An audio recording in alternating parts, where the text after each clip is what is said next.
our elongated series clamp. And it's called elongated because you'll notice our weld plate is elongated on either side of the clamp. Calling it a weld plate may be a bit of a misnomer, as these holes are typically used to secure the clamp to the structure with bolts.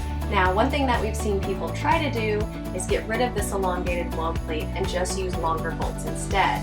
But we recommend against this because this weld plate is actually designed to take the side load off of those bolts, which prevents shearing. So for safety reasons, we always recommend that you actually use the elongated weld plate that comes with this set. Now, if you have a special application and you need a clamp made, we can certainly help with that.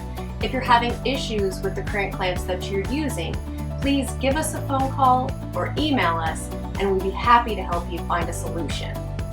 Thanks so much for tuning into our channel. If you like this video and want to see more like it, please click the little red button below to subscribe.